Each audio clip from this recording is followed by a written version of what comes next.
Esselamu Aleyküm ve Rahmetullah.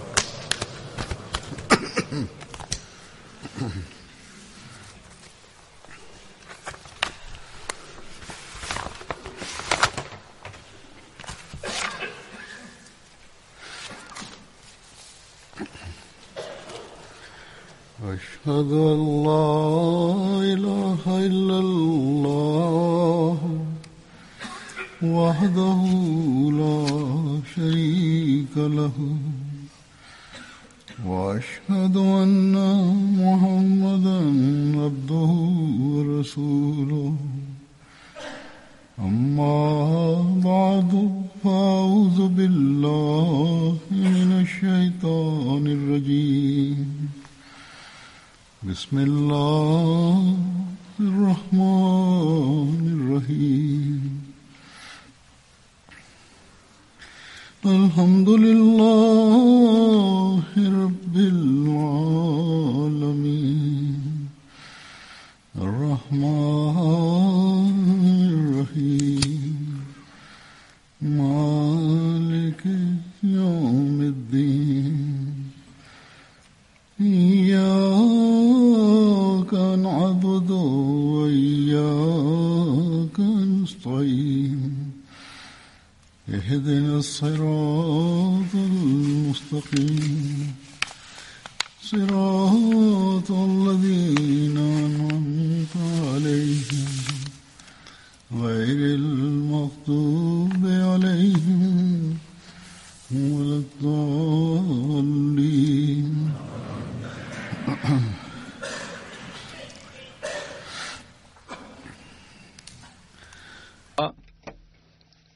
dan bir rivayet vardır. Bir ölünün cenazesi 100 Müslüman kılarlarsa ve onların hepsi onun bağışlanmasını dilerlerse onların duaları kabul edilir. Bu dahi bir rivayet vardır. Bir cenaze gidiyordu. İnsanlar onu methetmeye başladılar. Hazreti Resulullah sallallahu aleyhi ve sellem buyurdu, buna cennet vacip olmuştur. Bugün ben düşünüyordum. Bugün 2 cenazeyi kıldıracağım. Onun için cenazeler ve tecihiz ve tekfin yani defnedilmesi konusunda bazı diğer hadisleri dahi ve Mesih Maud Aleyhisselatü Vesselam'ın bazı iktibaslarını dahi ve fıkıh meseleleri dahi beyan edeceğim. Ve ondan sonra merhumlerden, ölülerden bahsedeceğim. Vefat etmiş olanlardan. Ancak bugün buna göre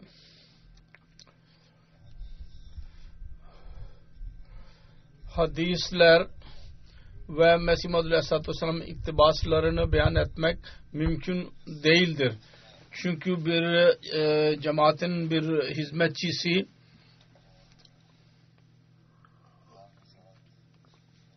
ve vefa ile vakfını tamamlayan ve hilafete tam olarak tabi olmak olan hakkında ben bir zikretmek istiyorum.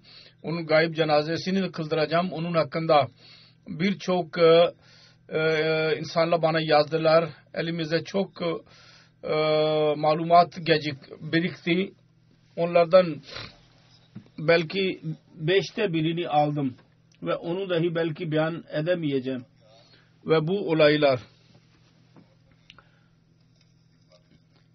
kendiliğinden bir vakf-ı zindagi için ve Mesih Maud Aleyhisselatü Vesselam'ın ailesinin üyeleri için, görevlileri için ve cemaat üyeleri için birçok yönde yol göstericidir, birçok bakımdan ve teklid edilmeye değerdir. Sizin bildiğiniz gibi geçen günlerde Hazreti Sahibzada Mirza Gulam Ahmed, Hazreti Sahibzada Mirza Aziz Ahmed'in oğlu vefat etti. 78 yaşında. İnna lillahi ve inna ileyhi raciun. Onun vefatı kalp krizi geçirmesi sonucunda oldu. kalp hastasıydı. Fakat hemen kalp krizi geçirdi ve evde vefat etti.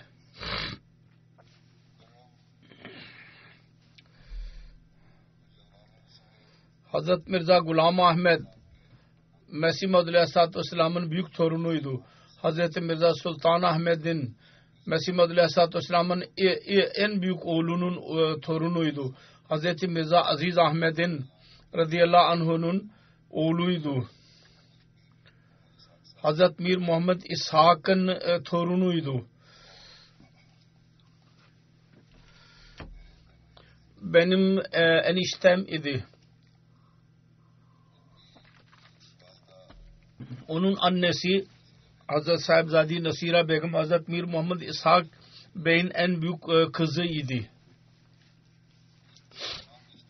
Bütün bu akrabalıklar zikredilmeye değer değil. Aslında bunları zikredilmeye kılan onların vefat edenin vasıflarıdır ki ben ondan bahsedeceğim.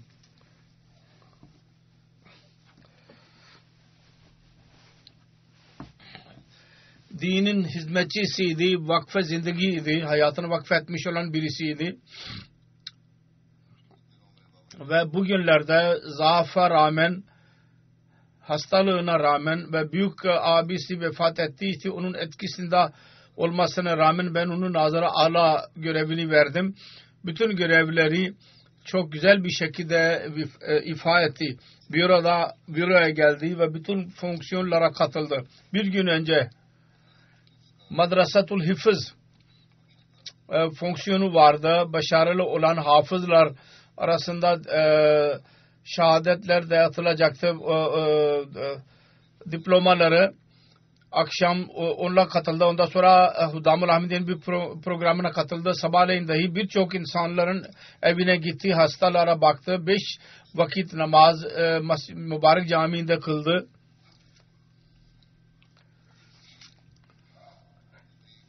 Onun hayatının başlangıcı vakfı zindagi olarak Mayıs 1962 senesinde oldu. M.A. yaptıydı Government College Lahore'dan, fakültesinden. Ondan sonra Public Service Commission imtihanına girdi. İngiliz devlet imtihanına, orada başarılı oldu. Çok iyi bir şekilde. Hatta bana kendisi söyledi. Ben o sınava şu gayle girdiydim. İnsanlar diyorlardı ki zor bir imtihan oluyor. İnsan çok zor geçiyor. Ki dünya bakımından dahi ben başarılı olduktan sonra daha sonra vakfedeyim. Ki birisi demesin ki başka bir yerde iş bulamadı. Onun için buraya geldi. Vakf yaptı. Bu başarıya rağmen devlet görevine girmedi. Public Service Commission'una girmedi. Ve hayatını vakfetti. Söylediğim gibi 1962 senesinde hayatını vakfettiydi. Daha sonra ikinci halife radıyallahu anh kendisini Managing Editor Review of Religion müdürü görevini yaptı. Müdür yardımcısı hizmetini kendisine verdi. Rabbat'a. Ve ikinci halife şunu da beyan etti. Dünyadaki tahsili sen elde ettin. Şimdi din bilgisini de elde et. Hazret Seyyid Mir Daud Ahmed'den hadis ve diğer din bilgilerini elde etti. Hazret Mir Daud Ahmed Review of Religion gazetesinin müdürüydü ve kendisinin dayısıydı. Onun ilk ismi Mirza Said Ahmed idi. Daha sonra Müslim Maud radıyallahu anh onun adını Mirza Gulam Ahmed koydu. Annesinin demesi üzerine. O da Siratul Mahdi'de bir olay okuduydu. Ve o bakımdan düşünüyordu. Mirza Said Ahmed adı konsun. Mirza Said Ahmed onun ilk annesinden kardeşiydi. Gençliğinde vefat etti. İngiltere'de dahi tahsil gördü. Mirza Muzaffer Ahmed ile birlikte. Onun sınıf arkadaşıydı. Hazreti Müslim Maud radıyallahu anh dedi ki Hazret Mirza Aziz Ahmed ismin değiştirilirse üzülecek. O da teselli bulsun. Onun için Hz. Müslim Maud radıyallahu anh buyurdu ki ben öyle bir isim koyacağım ki anne babası dahi ondan eziyet duymayacak. Ve daha sonra Mirza Ghulam Ahmed ismini koydu. Ve Müslim Maud radıyallahu anh dedi ki biz ona yalnız Ahmet diyerek çağıracağız. Çünkü Mesih Maud aleyhissalatü vesselamın vefatına daha fazla zaman geçmemiştir. Ve benim için zordur ki ben Ghulam Ahmed diyerek ismini çağırayım.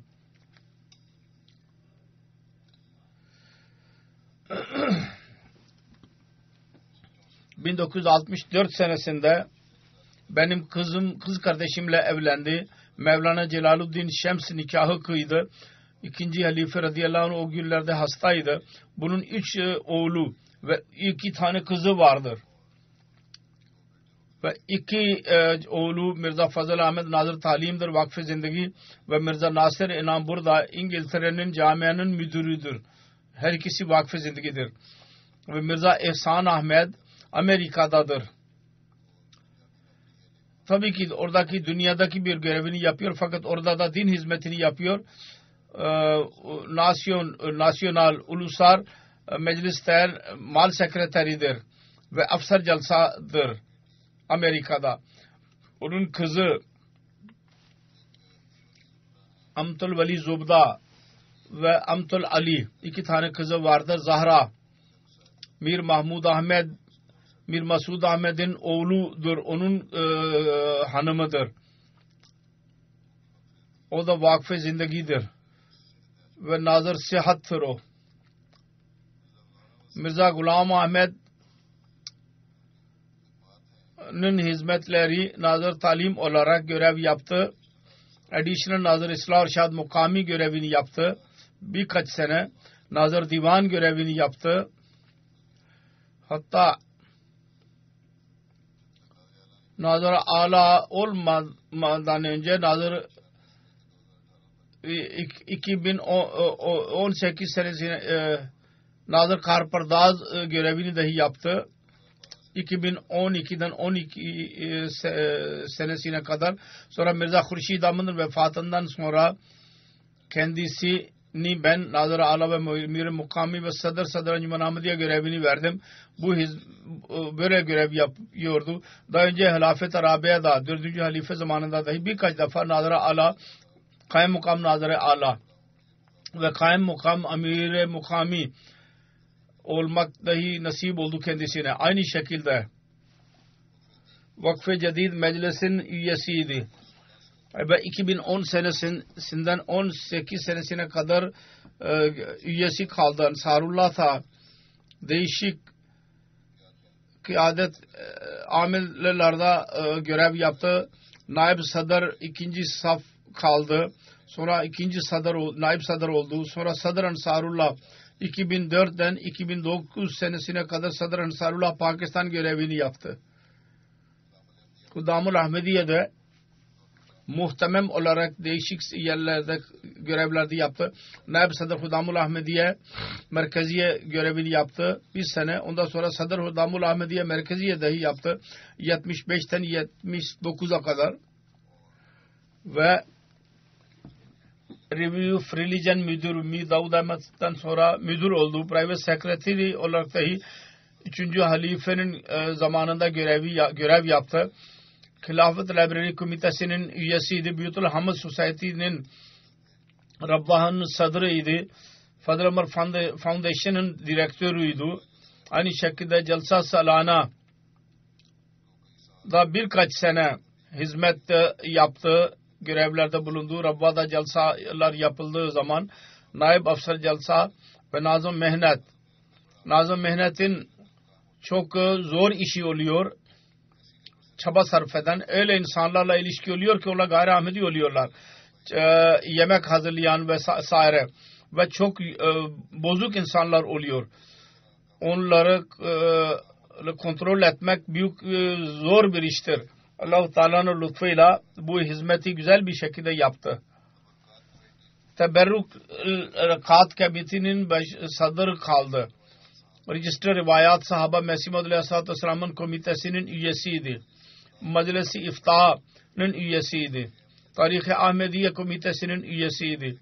Sekreteri Hilafet komitesiydi.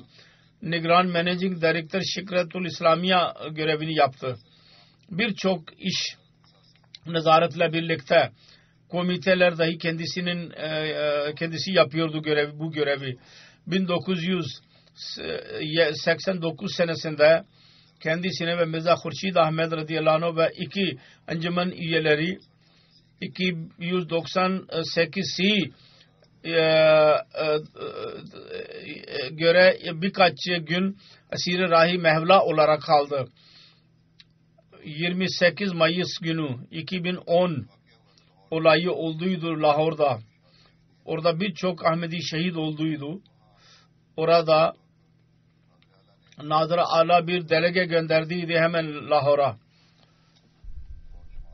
Lahor cemaatinin tesellisi için, şehitlerin aileleri görüşmek için ve hastalara bakmak için onların amiri Mirza Ghulam Ahmed idi.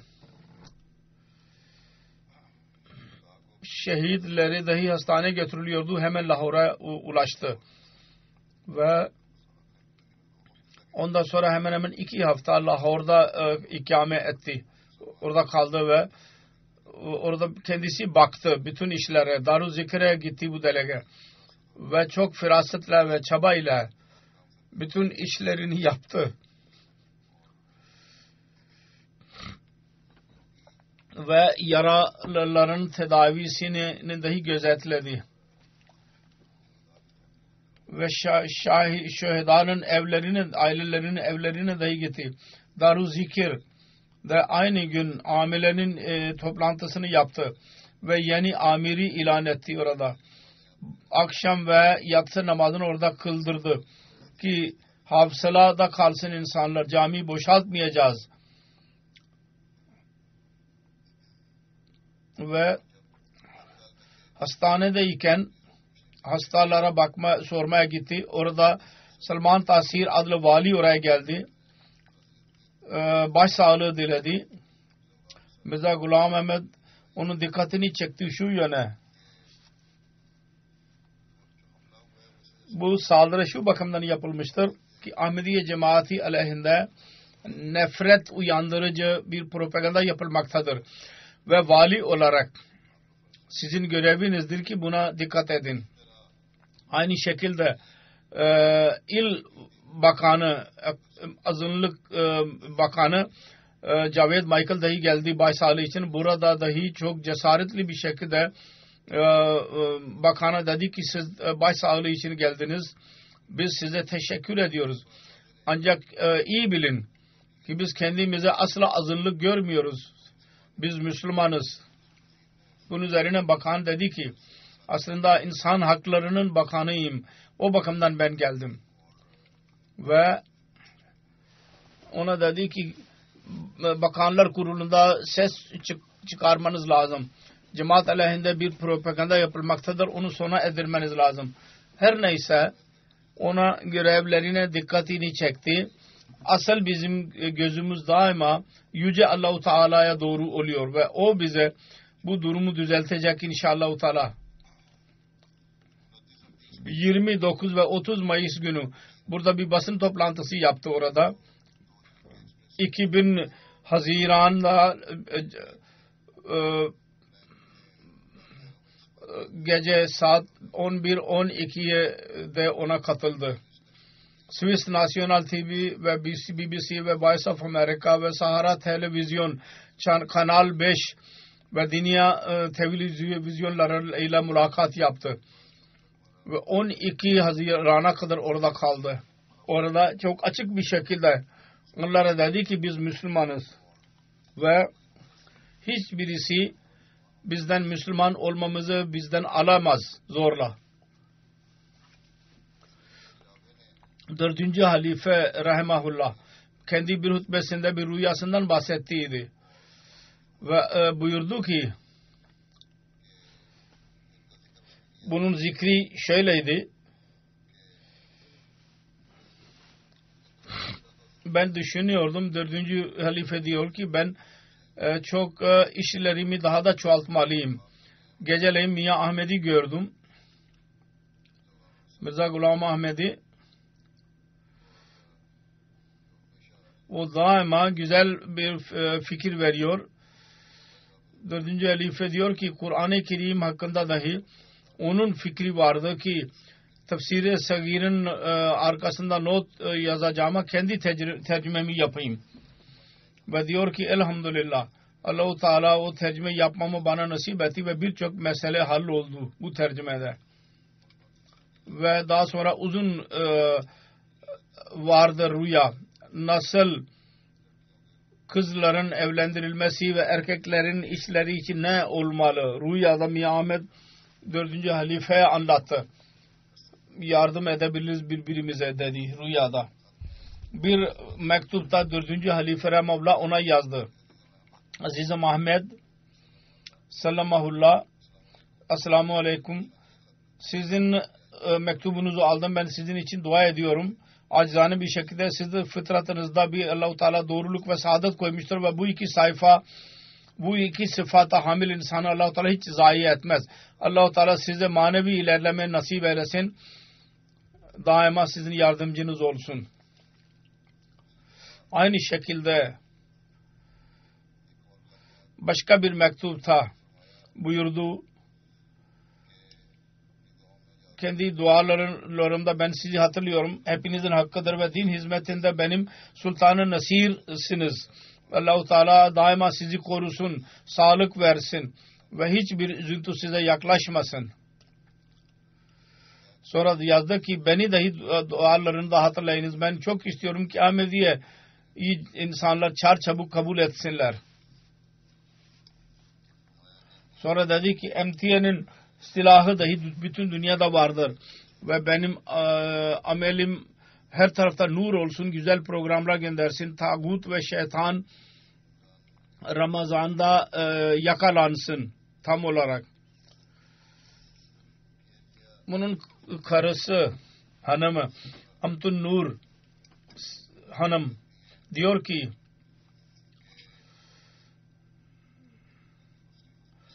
ikinci halife radıyallahu anh hastayken geceleyin her gün oraya giderek görev yapardı. Daha evlilik yapmadan önce. Aynı şekilde 3. halife Rahimahullah zamanında dahi hilafete çok bağlıydı. Kendisine çok güvenirdi Amirul Muminin. Ve 1974 senesinde birkaç gün, uzun zaman gece gündüz orada kaldı. O ve Mirza Khurşid Ahmed ikisi. Ve eve gelmelerine izin yoktu. 1973-74 senesinde özellikle ve daha sonra Damul Ahmediye'nin sadrı iken Amirul Mu'minin ile birlikte görev yaptı. Uzun zaman eve hiç gelmezdi. Sabah gidiyordu. Sabah daha önce dahi geceleyin saat 10'a da geri gelirdi. 3. halife Rahimahullah ona bir onur verdi. Bir içtima zamanında ricada bulundu. Efendim sözleşmeyi tekrarlayacağız. 3. halife dedi ki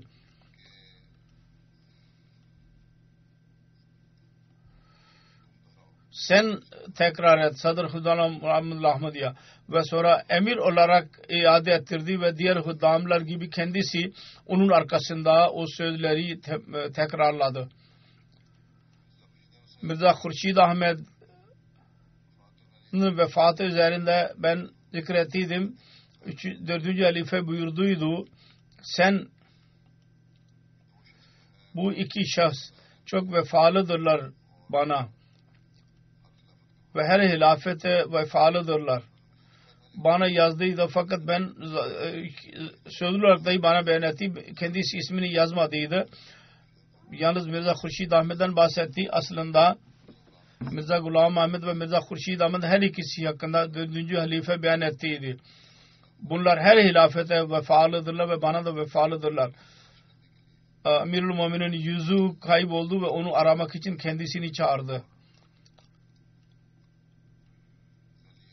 Ve daha önce diyordu ki 4. halife önce benim adımı aldı Ahmet ve daha sonra Hurşid dedi. Her ikisi benim vefalımdır ve her halife vefalıdırlar bunlar.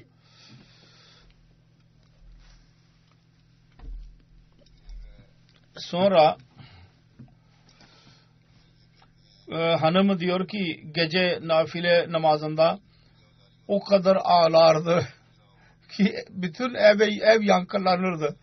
Hazreti Resulullah için, Mesih Muhammed Aleyhisselam için, halife için, cemaat için, anne baba için, kardeşler için, çocukları için dua ederdi. Ve Fatiha suresini kaç defa tekrar ederdi kendi nafile namazında.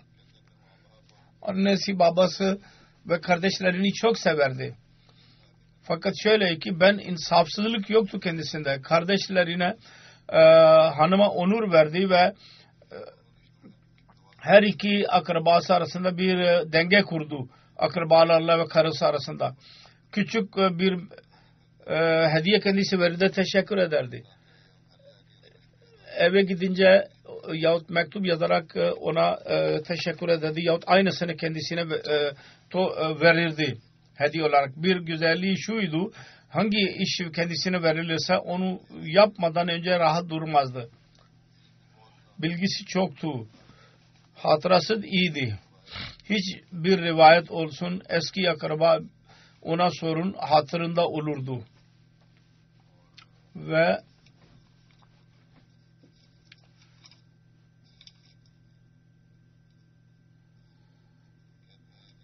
diyor ki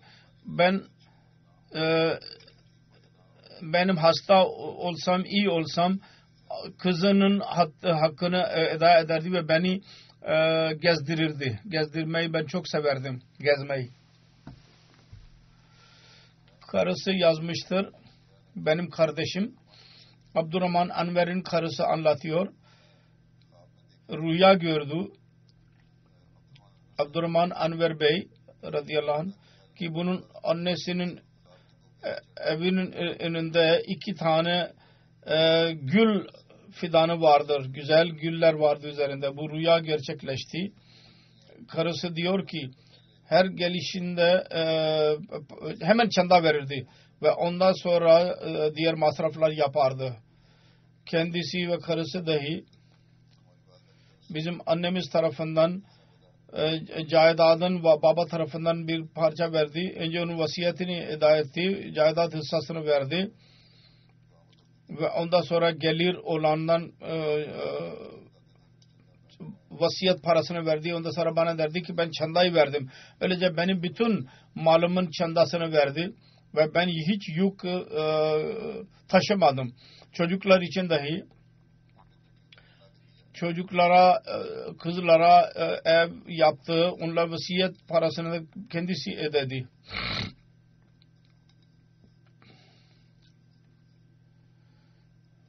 Sonra daima her iki kardeş birçok insan bana yazmıştır. Ben de görüyordum. Daima birlikte olurlardı. Bizim kız kardeşim yazıyor ki Mirza Davud Ahmet'in karısı derdi ki Ahmet ve Hurşid'i eğer ben görürsem birlikte gidiyorum. Ben sanki cemaat meselesi oldu diye düşünüyordum ki birlikte gidiyorlar. Her zorluk anında çok havsala ile firaset ile iş yapardı. İlafete itaat vardı. Buraya geldi celsa için zayıf idi. Ben ona dedim ki eline bir baston al. Hemen bir baston almaya başladı. Şimdi emir aldı. Şimdi almalıyım. Mutlaka kullanacağım. Birkaç sene önce ben ona dediydim. Nazırlar cemaatlere gitsinler ve benim selamımı iletsinler her eve giderek. Buna Sind'de bunun görev kendisine verildi.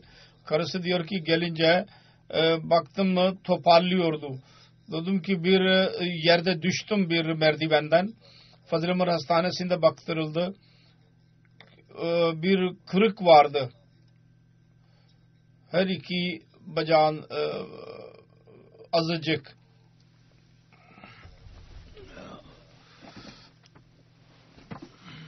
Kemik kırılmıştı. Küçük bir şekilde. Ben ona sordum ki sen sancı duymuyor muydun?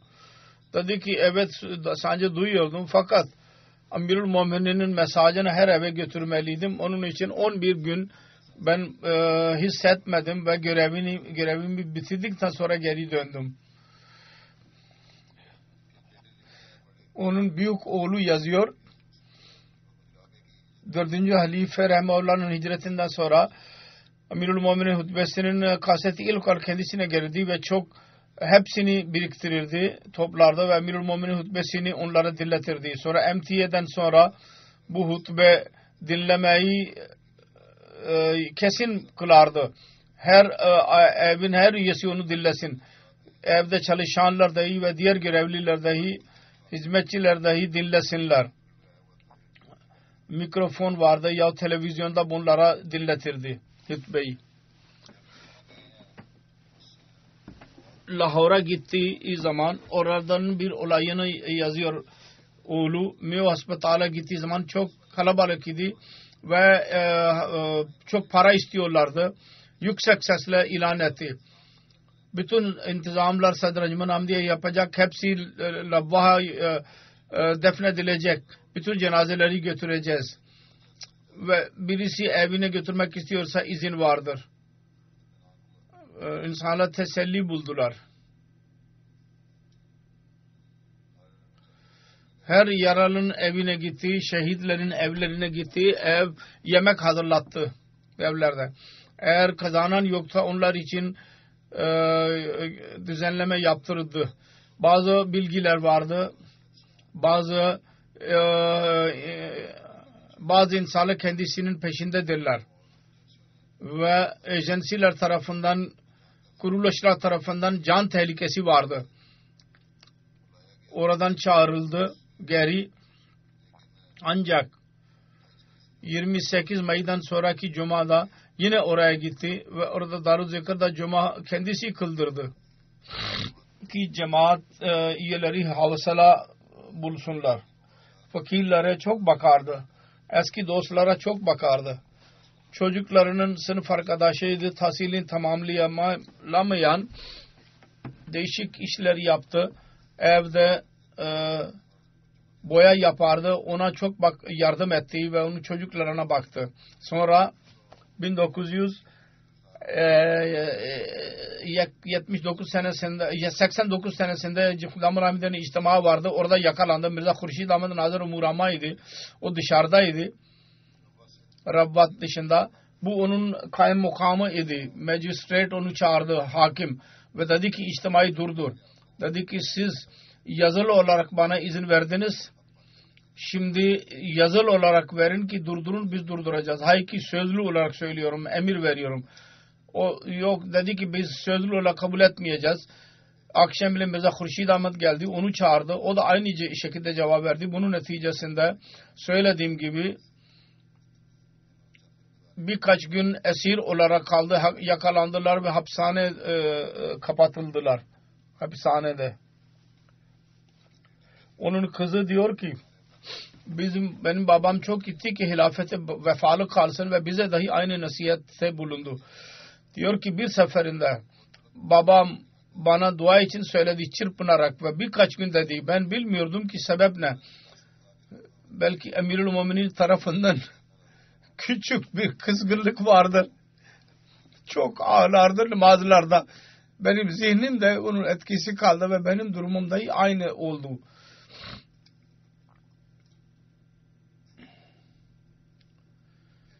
Sonra 4. halife hicret ettiği zaman annesi Sahibzade Nasira Begum radıyallahu anh çok hastaydı. Durumu çok iyi değildi. Hicret gecesinde sanki onun annesinin son gecesi gibi geliyordu. Fakat orada cemaat işleriyle meşgul kaldı. Hicret iş düzenlemeleriyle annesinin odasına kadar dahi gitmedi. Cemaat işleriyle uğraştı.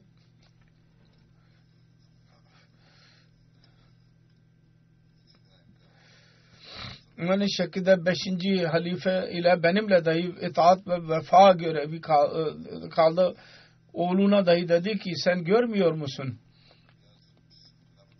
Hilafetin doğruluğu, Allah-u Teala'nın yardımı nasıl vardır 5. halife ile birlikte. Onun bir oğlu yazıyor ki bir namazda bizi uyandırırdı. Biraz sert idi. Fakat son günlerde o kadar sancılı bir şekilde uyandırırdı ki şefkat belli oluyordu ondan. Her mektup geldi kendisine, annesine ve kendisine ve karısına.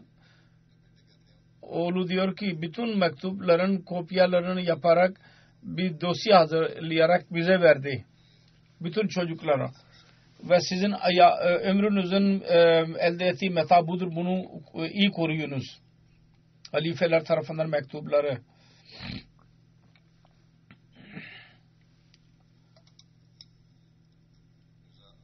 Mirza Anas Ahmed radıyallahu anh beyan eder. Eyyedullah bin Nasr Hazret Mirza Anas Ahmed beyan eder. Vefat günü rüya görüyordum. Bay Hurşid ve Miya Ahmed Allah-u Teala'nın huzuruna gittiler ve orada Resulullah sallallahu aleyhi ve sellem ve Mesih Muhammed aleyhissalatü vesselam ile mülaki oluyorlar. O zaman ben dahi arzu duydum ki ben de aynı şekilde onlarla görüşeyim. Ben arz ettim, Ya Rabbi beni dahi çağır. Allah-u Teala dedi ki sen öne gel. Diyor ki Miya Ahmed ile eski alakam vardı. Ve biz hemen aynı yaştaydılar. Onun iyiliğini görüyorum, utanıyordum. Allah-u Teala bana da öyle fırsat versin. Diyor ki bazen benimle kızardı belli bir sebepten dolayı. Daima beni affetme konusunda ilk olurdu.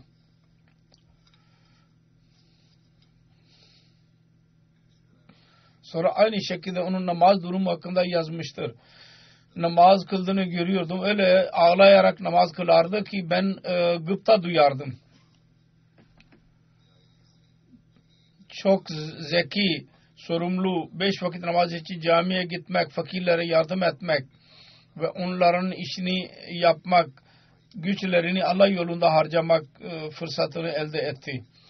Çodri Hamidullah dahi aynısını yazdı. Çok iyi fikirli birisiydi, düşünceli. Birçok zamanında kendi fikri karar verici olurdu. Cemaatin literatürü ve tarihi bilirdi. Her ne zaman fırsat olursa cemaat hizmetinde ön saflarda olurdu. 74 senesinde birkaç ay 4. halife yardım etti. 4. halife ile birlikte yolculuk yaptı. Bir defa Meclis Hıdam-ı Ahmediye'nin görevlisi olarak cemaat delegesine katıldı. Emirül Mu'minin delegesine.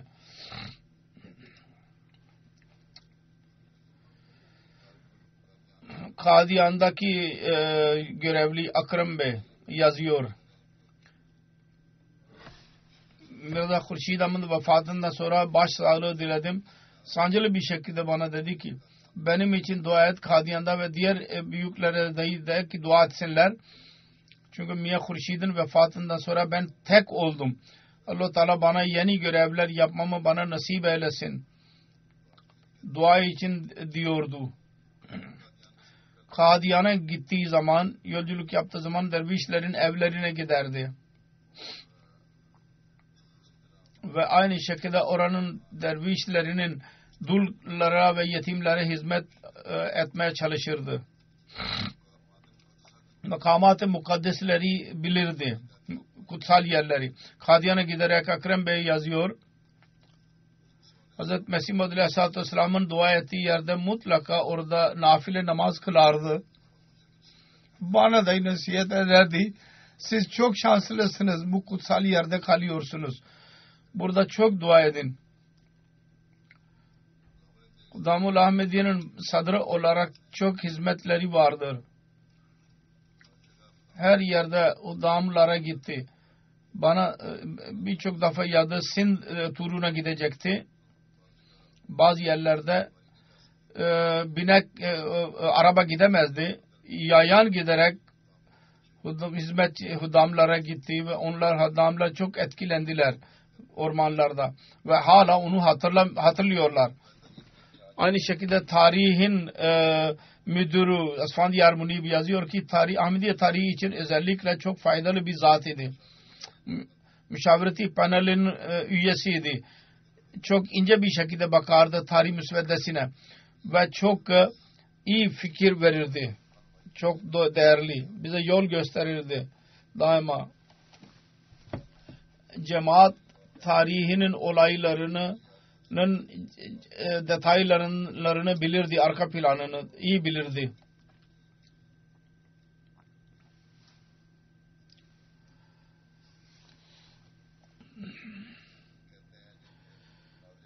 Nazır-ı Ala olarak görevlendirildiği zaman ben onun odasına gittim. Nazaret Ulya'nın sandalyesinde oturuyordu ve Mirza Muhammed'in Naz yazıyor. Görecektiniz o zaman kendisini. Nazır İslah Şad Talimul Kur'an bana yazıyor. Ağlıyordu ve dua ediyordu. Ben de dua ettim. Çok acizane bir şekilde bana da dua etmemi söyledi.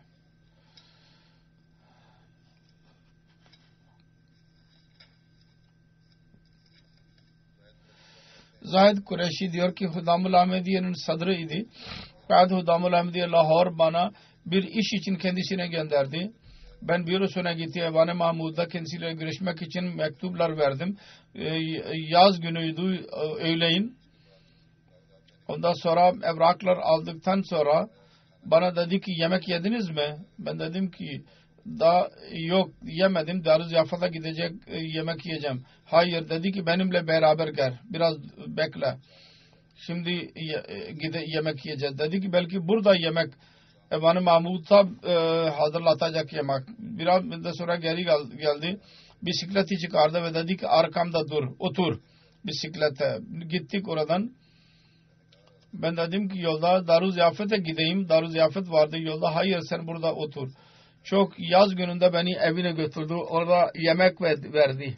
Bana yedirdi ve ondan sonra beni yolcu etti. Her hizmetçiyle, hadim ile kişisel ilişkisi vardı. Hudamul Ahmedi'nin sadrı iken. Her hadim ile. Huddam diyoruz. Onun tekili hadimdir.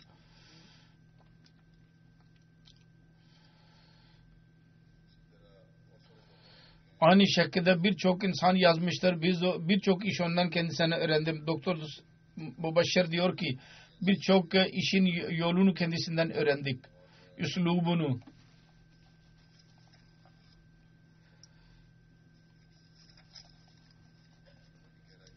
Çok derin bir şekilde iş yapmayı severdi. Alışık idi. Sultan Mubaşşir diyor Doktor Sultan Mubaşşir 84 senesinde Vifaki Şer'i mahkemede bir dava açıldı. Mia Ahmed onun gözetleyicisiydi. Ben hatırlıyorum. Mia sahip birdenbire Evan-ı Mahmud geldi. Ben de oradaydım. Dedi ki Lahore mahkemesinde kitaplar gerekli oluyor. Buradan götüreceğiz ve siz sorumlusunuz bundan. Kütüphaneden. Gerekli olan kitapları Lahore'dan, telefondan bana yazdırırdı ve kendisi kütüphanenin görevlileriyle birlikte çaba sarf ederdi ve kitapları çıkartırdı. Yalnız söyledikten sonra gitmezdi. Kendisi iş yaptırmayı severdi. Burada kalarak yetimlere ve dullara bakardı. Doktor Bey diyor ki bugün bir Buşra adlı bir bayan Rabbat'a kalan bana geldi. Şeker ve hastadır. Bugün dedim ki senin neticeleriniz normaldir. Ağladı. Ben hayret ettim. Ağlayarak bana dedi ki doktor bey benim şekerim iyileşmiştir. Fakat benim tedavi yaptıran herkesi Mirza Hurşid Ahmed ve Mirza Gulam Ahmed bu dünyadan gittiler. Diyor ki ben ona teselli verdim. Allah-u Teala'nın lütfuyla cemaat düzenlemine göre senin tedavin devam edecek. Çok hatırladı ve çok ağladı. Atal Mucib Raşid burada İmam Mescid Fadıl London diyor ki 73 senesinin sonunda 3. Halife Rahimahullah Beni Meclis-i Şura Hudamul Ahmediye'den sonra Sadr Meclis Hudamul Ahmediye merkeziye görevini bana verdi. Mirza Ghulam Ahmed o zaman naib sadr idi. Ben onun kendi amelasında, onun tecrübesinden dolayı naib sadr olarak seçtim. Teklif yaptım. Mirza Ghulam Ahmed kendi bilgisi ve tecrübesi ve benden çok kıdemliydi. Fakat naib sadr olarak görevlendirildi. Tal Mucib diyor ki çok acizane bir şekilde her işte bana yardım etti. Ve hiçbir merhalede zerre kadar göstermedi ki benden çok daha kıdemlidir.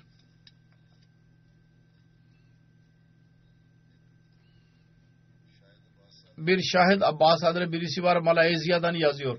2005 senesinde ben biat ettim. Ve merkez ziyareti için gittim. Bürolarda Mirza Ghulam Ahmed geliyordu. Benimle birlikte Daniel Muallim de bana dedi ki bu halifenin büyük akrabasıdır.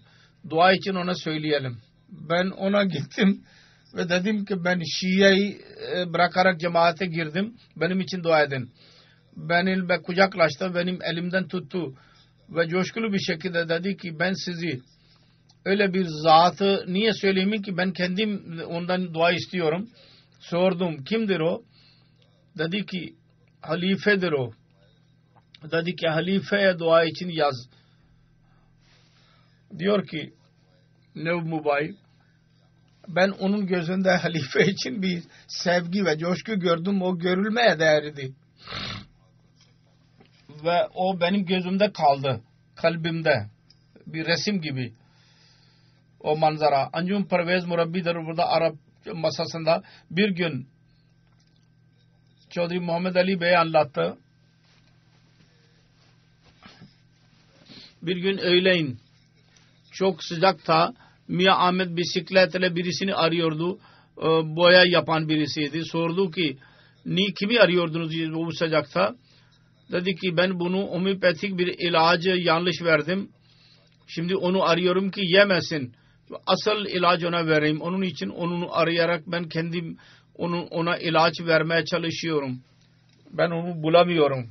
Aynı şekilde hangi görev birçok yerde kendisine cemaat kendisine verirse onu en güzel bir şekilde yapardı.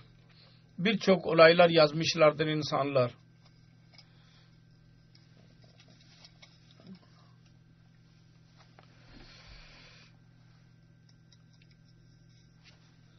Aynı şekilde büroda kendisiyle çalışanlar diyorlar ki çok kibar bir şekilde iş yaptırırdı. Sancı içinde olan insanlara yardım ederdi ve onların zorluklarını gidermeye çalışırdı. Çok muameleyi iyi bilen zeki bir insan idi. Yeteneği vardı. Allah-u Teala'nın verdiği. Ki her işin derinlemesine inerdi hemen. Anlardı. Ve hemen görev yapardı. İşlem yapardı. Söylediğim gibi hem işi hemen yapmaya çalışırdı.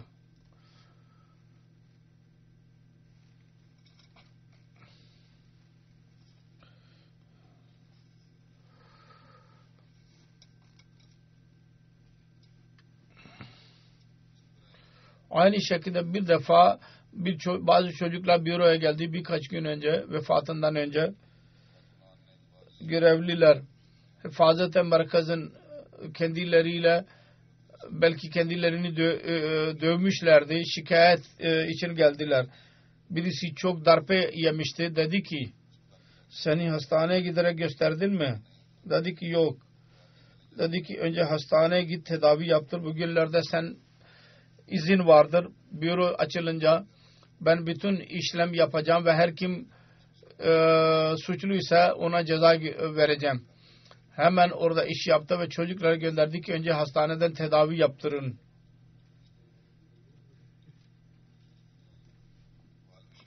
İkbal Beşir vardır. Diyor ki divanda Nazır Divan olarak görevlendirildi Miyam Nasır. iş çalışanlar izi az idi ve 2 yardımcı ve 1 yardımcı vardı, 2 görevli. Çok fazla olurdu. Mia Ahmet bizimle birlikte otururdu ve mektuplara bakardı, bizimle birlikte iş yapardı.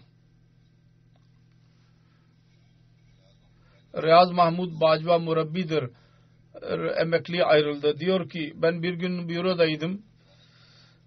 Esnasında Mia sahip biraz kızdı ve ben hayret duymadım. Eve geldim. Akşamleyin baktım ki kapım açıldı. Baktım ki Mia Bey oradaydı. Görünce hayret ettim. Bana dedi ki bugün sana kızardım. Seninle özür dilemeye geldim senden. De ki ben hiç düşünmüyordum bile onun bu davranışı. Ben o günden beri kendisini methediyorum. Aynı şekilde bir hizmetçi yazdı genel olarak. Önce bana kızdı ve ondan sonra özür diledi. Aynı şekilde başka bir olayı birisi yazdı. Uyardı kendisini. Evde ben istiğfar ediyordum. Kapı çalındı. Dışarı çıktığım zaman bir de baktım ki Mia Ahmet oradaydı. Dedi ki bugün ben sert kelime söylediydim sana. Ben özür diliyorum. Ve ondan sonra arabaya bindi ve geri gitti. Mübeşşer Ayaz Bey diyor. Ben Halid Risale'nin müdürüydüm. Mahmud Bengali Avustralya'ya geldi. Onunla mülakat yapacaktım. Bir olaydan bahsetti. Mia Ahmet Sadr iken Nazım Ala terbiyeti klas idi. O zaman terbiyeti klas kurs esnasında klas bitince bütçe birkaç ana daha fazla harcadım. Yani birkaç kuruş. Sadr Bey reddetti. Hayır bu olamaz. Ben kendim gittim. Bu birkaç kuruştur ve o kadar büyük bir meblağ değil. Siz vermiyorsan ben cebimden ödeyeceğim. Dedi ki cepten harcamak mesele değil. Asıl şudur ki şunu söylemek istiyorum. Cemaat mallarını harcamak konusunda dikkatli olmamız lazım. Ve cemaat yasalarına bağlı kalmamız lazım. Var olan nizam eğer gerekliyse önce izin almalıydın ve ondan sonra harcamalıydın. Onun bu benim için bu benim bütün hayatım boyunca benim çok işime yaradı.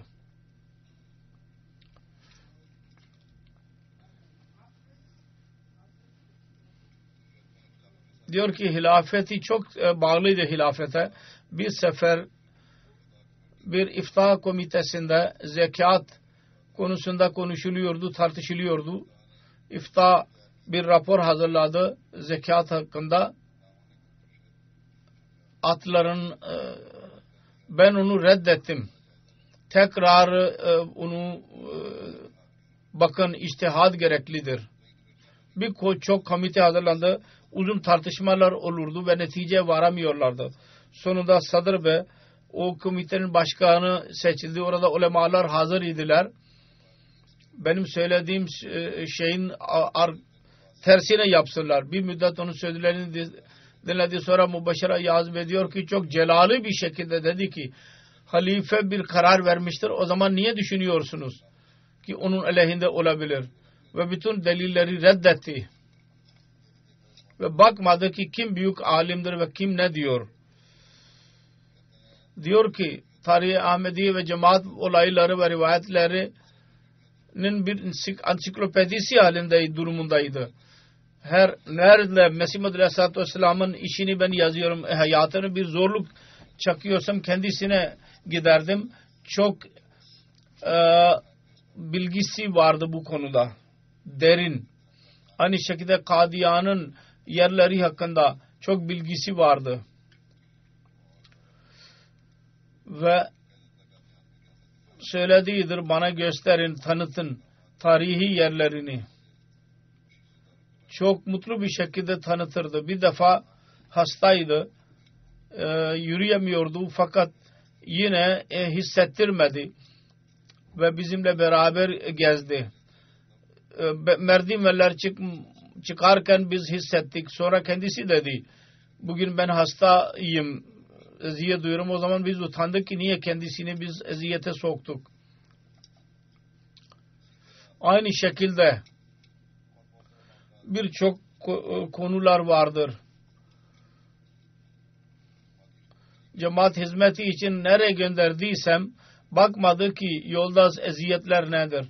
Bir seferinde bir cemaat muamelesinde iki kişi kavga etti. Barış için bunları gönderdik. Araba gitmiyordu. Yol kötüydü. Traktör ve üzerinde Mirza Hurşid Ahmet ve Mirza Ahmet, Mirza Gulam Ahmet her ikisi oturdular ve murabbileri birlikte gittiler. Yolda öyle bir yol geldi ki orada trali onun gitmesi mümkün değil traktörün. Sonra yayan gitti, köye gitti, camiye çağırdı, karar verdi. Her ikisi arasında dualarda bulundu. Onlar da eziyet hissettiler. O kadar misafirden geldiler. Yıllardan sonra beri olan bu kavgalar Allah-u Teala'nın lütfuyla halloldu. Onların duaları neticesinde.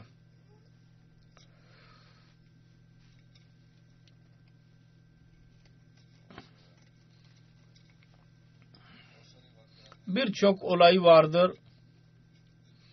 Ona benzer ve fazla zamanım yok. Hepsini beyan edeyim.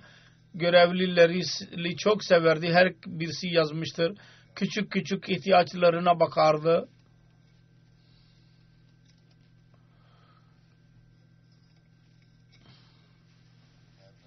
Sonra onun Nab Nazır talimi vardı. Yazıyor, diyor ki birisinin bursu öğrencinin eğer kabul edilmese Emirül Müminin tarafından bazı durumlardan dolayı o zaman derdi ki burs yahut başka bir mutluluk halifelere müracaat edin, halifeye, ve eğer o kabul edilmezse biz o zaman vermeliyiz. Zafer Murabbidir diyor ki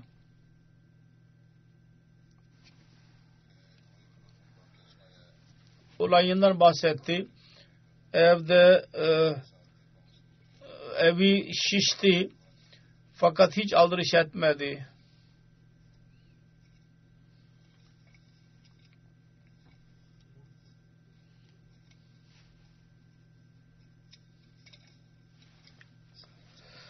Selim Bey yazıyor. 3. halifenin privat sekreteriydi. Mektupla fazla olunca derdi ki bütün çalışanlar bir yerde biriktirin ve ondan sonra dağıtın. Ve kendisi dahi alırdı ve derdi ki bizden daha fazla privat sekreteri olarak kendisine alırdı mektupları ve cevap vererek bizden önce işini bitirirdi. Mektup yazmayı çok bilirdi. Konu ve yazısı çok kuvvetliydi.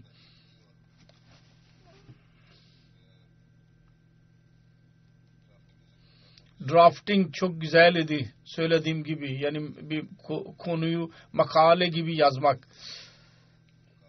Vakalat-ı Malsani'nin bir görevli yazıyor. Tarik-i Cedid'in tarihini yazıyorduk. Mal fedakarlığının bir tanıtımı yazıyorduk. Birçok hata çıktı. Ve sonunda son olarak Vekilül Mal bize dedik Mi Ahmet'e ver ki o okusun ve baksın. Diyor ki o kadar iş görev vardı. Ben dedim ki tamam Mi Ahmet'e vereyim. 150 ile 200 sayfa vardır. 4-5 gün biz rahat duracağız. Sabahleyin ben Beyrut'a geldim. Orada bir zarf vardı. Orada düzeltmeler yapmıştı. Ve bütün geceyi okudu ve bütün işini bitirdi ve bize verdi, geri verdi. Onun çalışma yöntemi böyleydi. Her çalışan için bir örnektir bu. Sadr Meclis Kar Pardaz idi. Orada dahi çok derin bir şekilde işe bakardı. Sonra Nazır İslah Irşad Mukami idi, Sami Rıza diyor. Bir gün bana dedi ki ne kadar murabbilerin aileleri buradadır. Onlar Filistin'i hazırla. Ben Filis kendisine verdim. Kendi karısıyla birlikte her ailenin evine gitti. Bana dedi ki sizin kocalarınız amel sahasındadırlar. Sizin bir ihtiyacınız varsa onları rahatsız etmemelisiniz. Bana söyleyin. Biz yardım etmeye çalışacağız demek istiyor.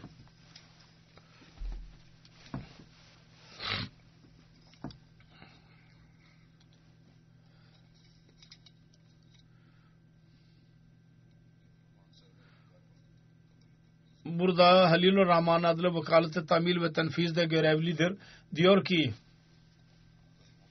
Çavdari Muhammed Ali'nin kitabını ben hazırladım. Son müsveddeyi göstermek için Çavdari Bey beni kendisine gönderdi.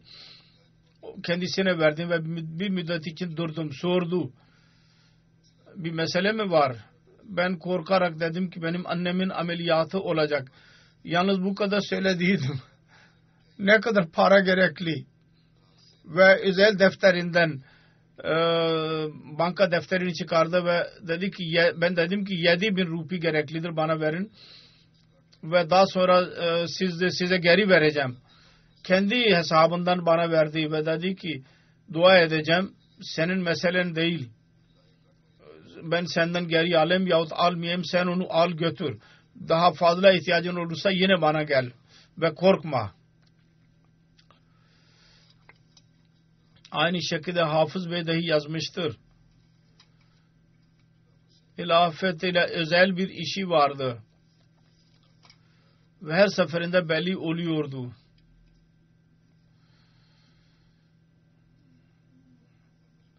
Encümende Nazır Ala olarak görevlendirildi. Encümen toplantısında ilk söz şuydu.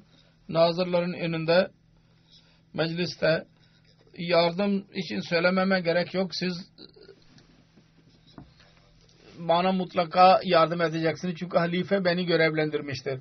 Fakat sizin dualarınıza çok muhtacım. Çünkü bazı insanların ayaklarında yer bulmak çok zor oluyor. Aynı şekilde Nezaret-i Divan'dan değiştirildi ve Nazır Ağaoğlu oranın görevlileri yazıyorlar. Biz büroya gitmeden önce bize Allah'a ısmarladık demeye geldi. Sizden izin almaya geldim dedi. Bu kelimeler dilince biz ağlamaklı olduk. Biz dedik ki ya burada kalın ya bizi de beraber götürün. Gülümseyerek dedi ki ben sizi nasıl beraber götürebileyim? Ben halifenin emrine göre gidiyorum. Sonra buradan birkaç gün sonra kendi Rabbinin emrine göre ona gitti. Allah-u Teala derecelerini yükseltsin. Burada öyle bir yere gitti ki her birimiz ona gideceğiz.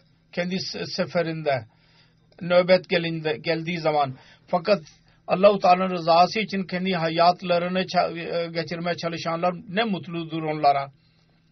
Ne şanslıdırlar. Allah-u Teala onun derecelerini yükseltsin ve onun evladının kendi hayırlarına bağlı kalmaları kendilerine nasip eylesin.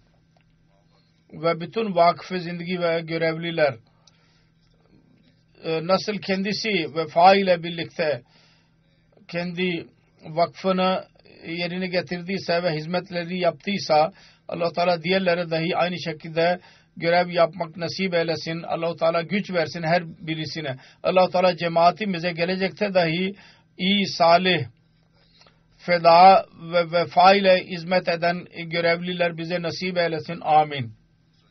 İkinci cenaze. Bugün ben kıldıracağım. Dipano Farhud Hanım'ın cenazesidir. O da 26 Ocak günü 47 senesinde vefat etti. İnna lillahi ve inna ilahi raciun.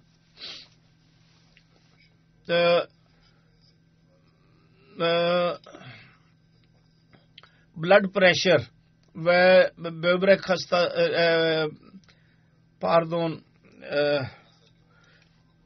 hastaydı. Her ikisi böbreği iş yapmıyordu. 15 yaşındayken, fakat Ahmedi olalıdan beri namazı tam zamanında kılardı ve teheccüdünü dahi kaçırmazdı ve Kur'an-ı Kerim'i dahi mutlaka tilavet ederdi. Halbuki Hristiyan'dan Müslüman olduğuydu. Ahmedi Müslüman. 2004 senesinde İslamiyet'i kabul etti ve ondan sonra durmadan namaz ve teheccüd ve nafile namaz kılardı, namazları eda ederdi.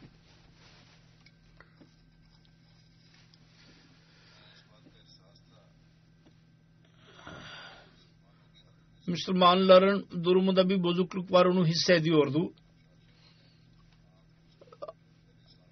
Önce İslamiyet'i kabul etti, İslamiyet'ten önce genel olarak, ondan sonra Ahmedi Müslüman oldu.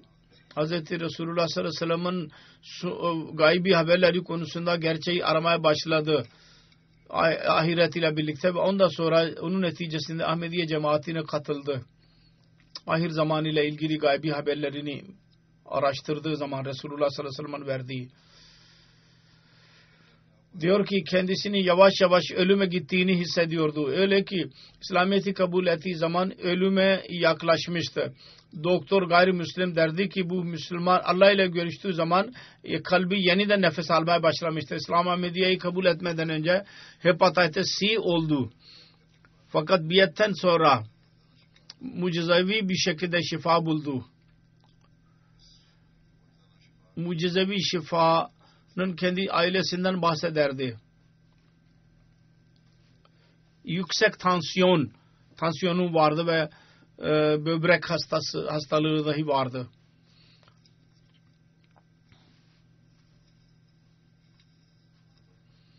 İki defa benimle görüştü.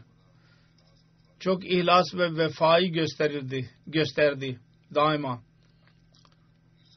Amir Bey diyor ki ben birkaç ay önce kendisiyle mülaki olmak için gittim. Evine gittiğim zaman yemek hazırlattı. Dedim ki buna ne gerek vardı? Dedi ki siz ilk defa geldiniz Amir-i Mu'minin temsilcisi olarak. Benim evime geldiniz. Her zaman onun evinde emtiye açık kalırdı.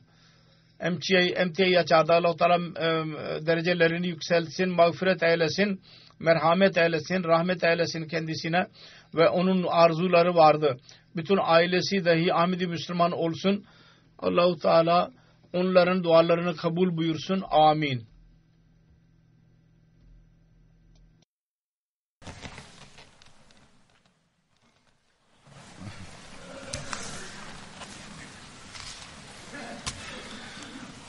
Elhamdülillah.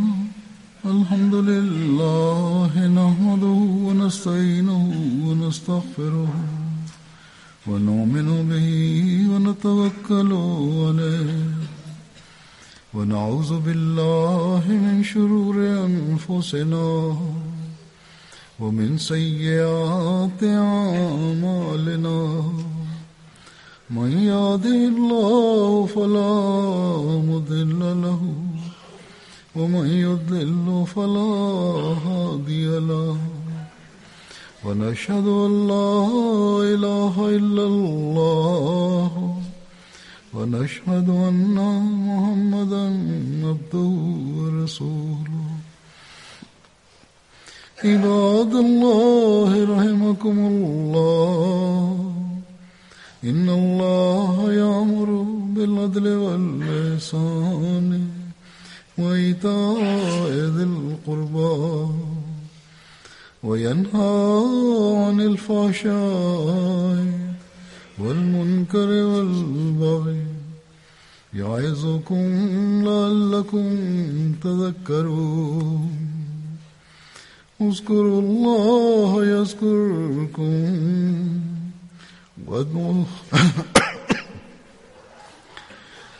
اذكروا الله يذكركم وادعوه يستجب لكم ولذكر الله أكبر